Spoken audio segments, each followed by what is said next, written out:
Hello and welcome to True Crime Rocket Science, the most authentic voice in true crime. In this episode, we're going to look at the scammer that was involved in the episode on another channel.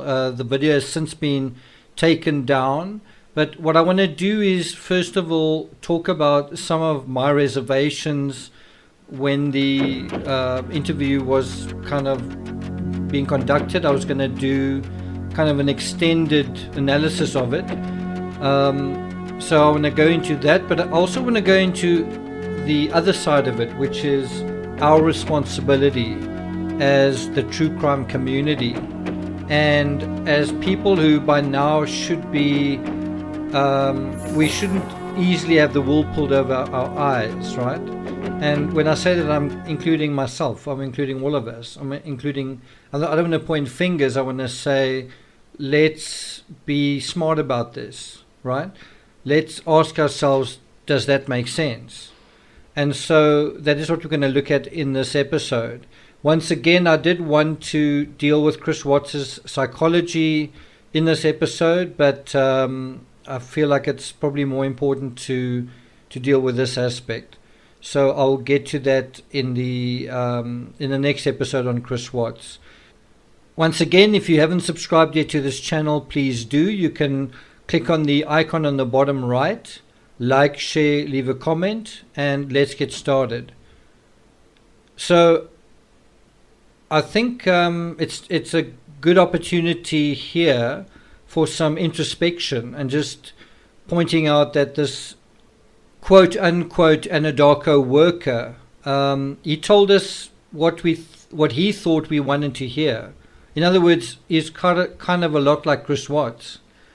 And it kind of gives you a sense of what he thinks of us as a society, as a true crime community, what we want to think, right? And I don't know, I don't think that reflects very well on many of us. So, another way of thinking about it is, someone mentioned that Superman is Superman. So whether he puts on a suit or whether he wears the green and blue outfit with a cape, he's Superman. And so his alter ego, Clark Kent, is how Superman sees the human race. Bear in mind that Superman is an alien, right? He comes from another planet, Krypton. And so Superman trying to fit in as a bumbling, clumsy, sort of stuttering, introverted buffoon is kind of his impression of the human race, that we're a bunch of weaklings, that we somewhat dim-witted, that we are basically weak and in the shadows and sort of, blinking behind our glasses, blinking ineffectually behind our glasses. And one thing that True Crime Rocket Science tries to do is be sort of a bit more, take things on the chin, take some responsibility, be clear about what is true and what's not. And I'm going to also talk a little bit about the way fake news is like this sort of glittering carrot for YouTube creators. And I'll talk about that at the end of this episode. So first of all, a couple of things I want to just talk about in terms of this particular guy is that it is always a problem when you have a whistleblower, if you want to call it that, a star witness, if you want to call him that, who won't reveal his identity. In other words, someone who hides behind a mask, which this guy literally did, but also doesn't reveal their name. And you might think, well, this is to hide their identity for their, because of their interest, their privacy. And that is sometimes the case, but this guy's not like a rape victim or something like that. And the fact that he was wanting to go onto like a public platform, but at the same time hide his identity is kind of weird, don't you think? So anyway, that is often the first box you need to tick whenever you're dealing with a kind of a game changer sort of testimony. Is, okay, well, what is the real deal behind this subterfuge? Why is the person wanting to hide who he is? And that needs to be addressed in a convincing way. Now, on the other side, you can kind of also understand the creator who thinks that they've got this huge scoop and they don't really mind what the reservations are of the person who's manipulating them. They're just only too happy to get this huge scoop. It's going to grow their channel. They're going to get plenty of views. They're going to get a lot of attention. And so, I don't really care about that. Those are your issues. I don't really mind. But they do need to matter. It does need to matter why someone is not providing their full name, why you can't verify who they are, why you can't do a bit of a check on their background, verify exactly what is going on. And for as long as people don't do that, and by people I mean creators, you're going to get this kind of wag the dog situation. So that's the one thing. The other thing that I wanted to mention in the video, it was the last video I made last night, and it was something I did at the end of how can I put it? At the end of lots of other things.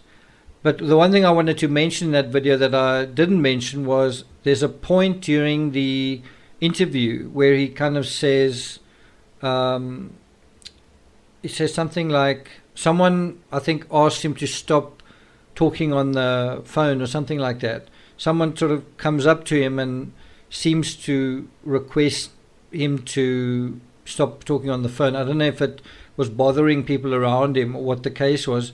And he sort of instinctively answered something along the lines of his sister is giving birth or his sister's in labor, something like that. And that he is sort of, talking to, it's an important call, put it that way. And just the ease at which he said something like that, which we knew wasn't true, was definitely worrying.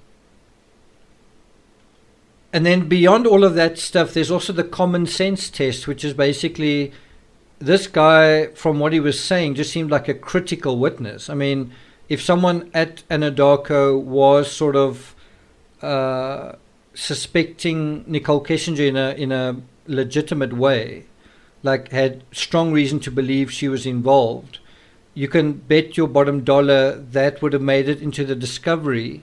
And also it would be very, it would lead to a stronger investigation, like a genuine investigation into Kessinger. I'm talking about if her colleague was telling the police, I think she was literally involved. And this guy told people what he thought they wanted to hear. So he told us that this thing of, it's not what I want to hear, by the way, but this thing about that Kessinger was involved in the actual crime. The other thing, that she had this sort of book on witchcraft on her desk every day. I mean, if you believe something like that, it's absolute crazy. Like, that someone in a work situation would have this book there. Why did no one else talk about that? Why did no other colleague even mention that when they were asked about, they were questioned by the FBI and by the cops? Why wouldn't they mention an obvious thing like that? Another thing that someone raised, which I think is an excellent point, is to say that you work for Anadarko. I don't even know if Anadarko exists, and I honestly don't know the answer to that question, meaning Anadarko was bought over by Occidental Petroleum about a year ago.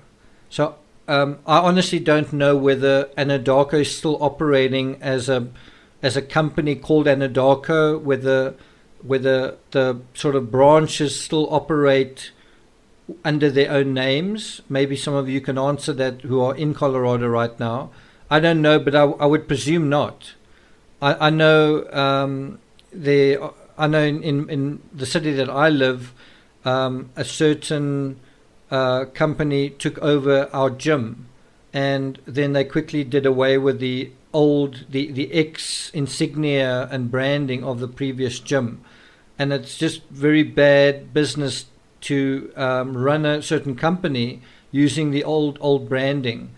It does sometimes happen, but that's usually under certain licensing scenarios, and I don't think that is the case here. So another creator has obviously addressed certain other things that this guy went to some effort.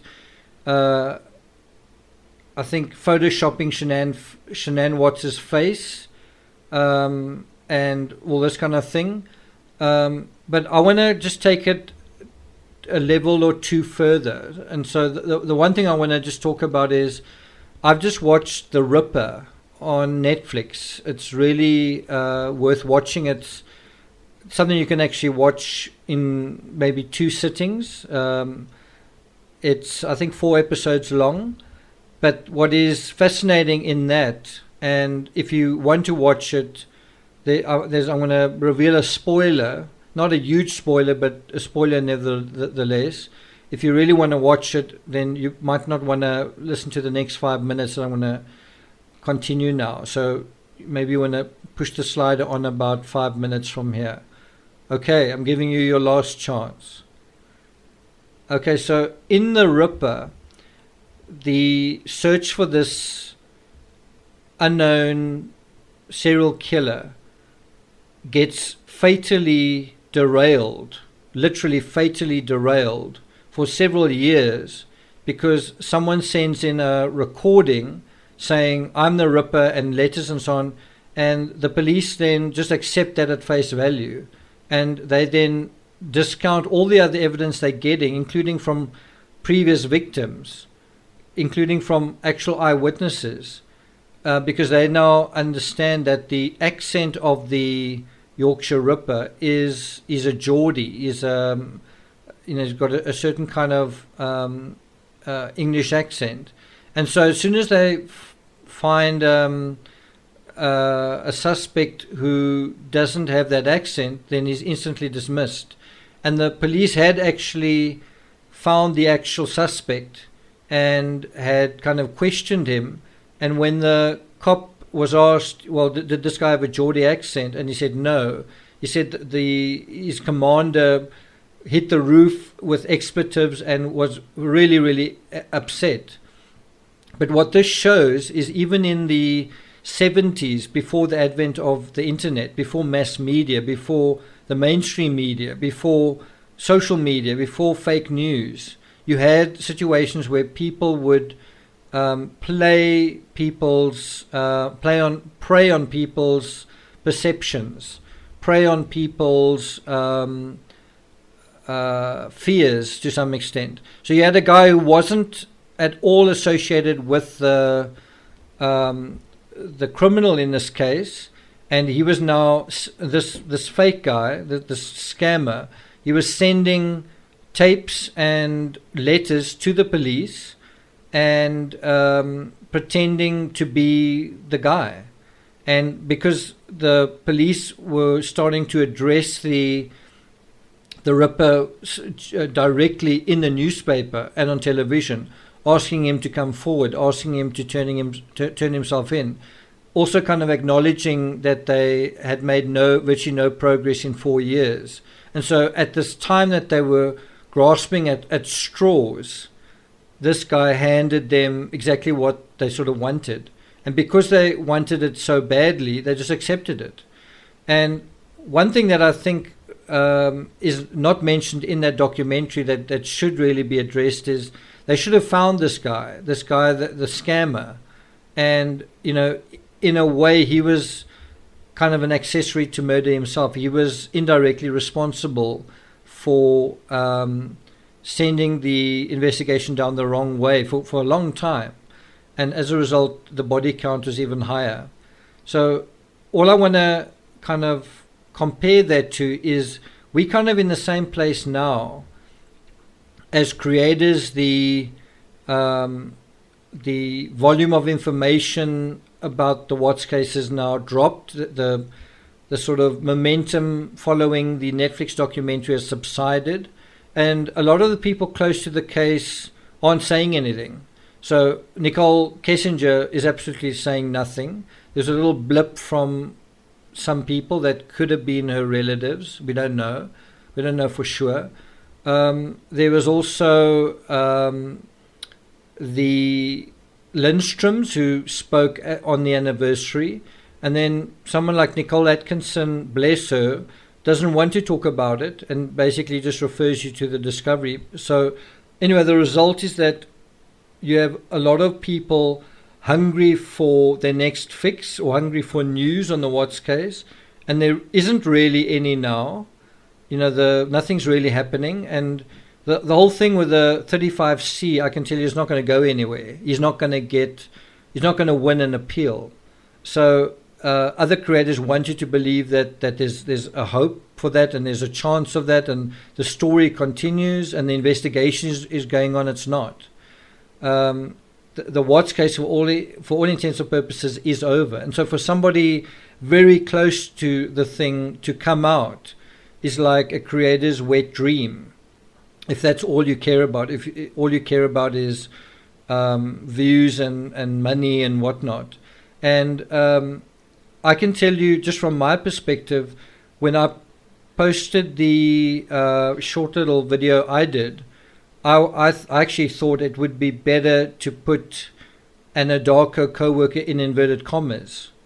In other words, that he claims to be an Anadarko co-worker. It's not confirmed. And then I just left it.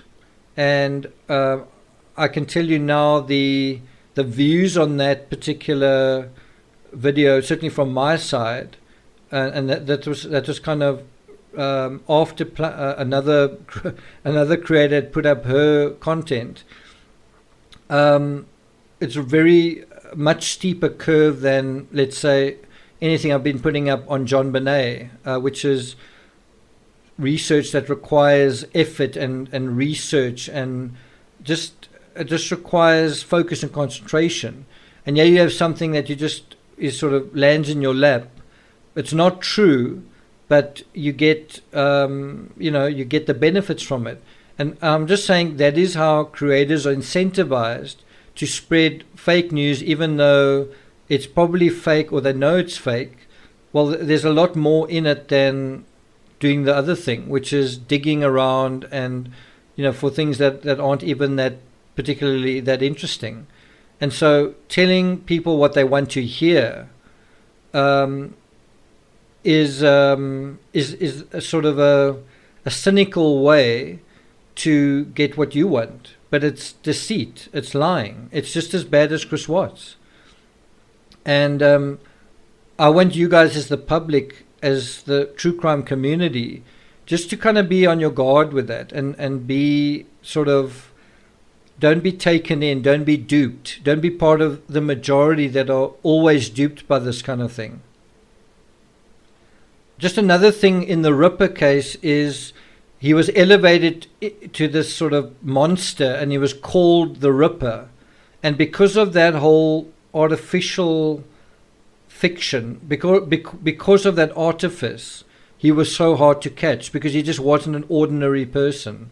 And this kind of desire to embellish, to fictionalize, to demonize isn't good for true crime. It might be titillating and fun and interesting and exciting, but it diminishes us as people, and it makes the whole true crime effort much, much harder. And so I want to kind of encourage you not to go down that path. Someone also said recently, while people thought that this was a legitimate eyewitness, that Nicole Kessinger must be the most hated woman in America. Maybe she is. I don't know if she is, but if she is, do you think she deserves to be when she did nothing? So in other words, do you deserve to be the most hated woman in America when you didn't kill your own child like someone else? Do you think you should be the most hated woman in America when you didn't really murder anyone? Like, remember Geordie Arias? What is Kessinger's sin exactly besides deleting texts? Haven't you ever deleted texts? And again, I just want to ask the question, isn't that what you want? You want Kissinger to be guilty of these things. You want her to be the way that this guy described her.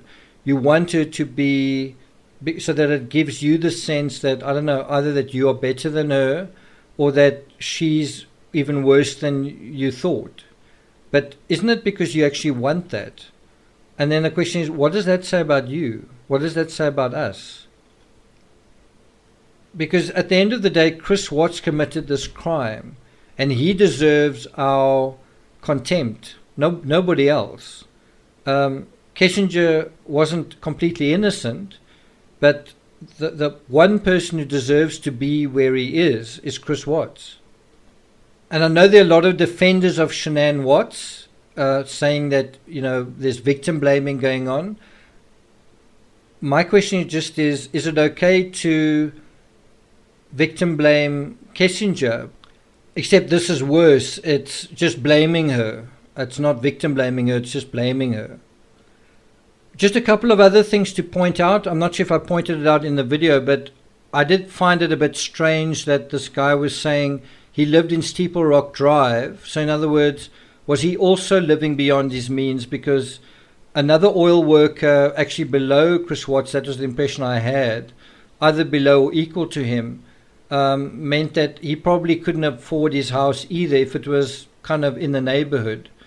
And the other thing that really stood out was he said at some point that the police handed out flyers, and when his wife Ashley, and I would like to know if this guy is even married, but he said his wife Ashley, when she saw the flyer and saw Shanann's face on it, she immediately knew that she died. And my immediate question was, oh, did you tell the police that? When the police handed you this flyer and you immediately knew, did you tell the police that? What do you think the answer is to that? The answer is, if they did, it would have been in the discovery, but it's not. And in the same way that Nick and Amanda Thayer were both interviewed as friends of the Watts family, and also Jeremy and Jennifer Lindstrom, both of them were interviewed as friends of the Watts family. This guy and his so-called wife would also have been interviewed, but they weren't. Why weren't they? Because they didn't exist. And I think where we are in the world today, and I'm talking in a general sense, so if you take the Chris Watts case and you say the discovery provides us with, say, 95% of what we know, what we need to know about the Watts case, right? There are creators out there and conspiracy theorists out there that want you to think, oh, no, what's in the discovery is only 30%. Most of what we don't know is this huge conspiracy theory, and really what is out there, the reality, is way beyond what we know. There's this huge kind of circus going on, and we're the last to know. And that feeds into this whole fake news psychology that's kind of going around the world right now, and it's dangerous.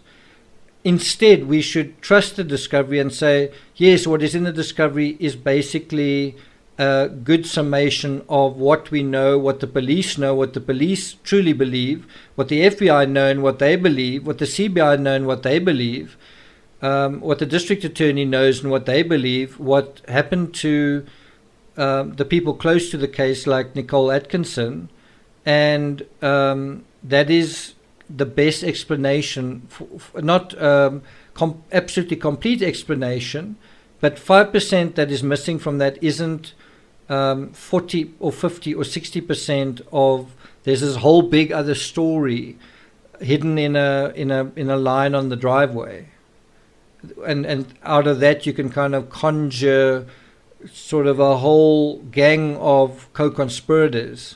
I mean, it's very good for YouTube, but it's not the truth.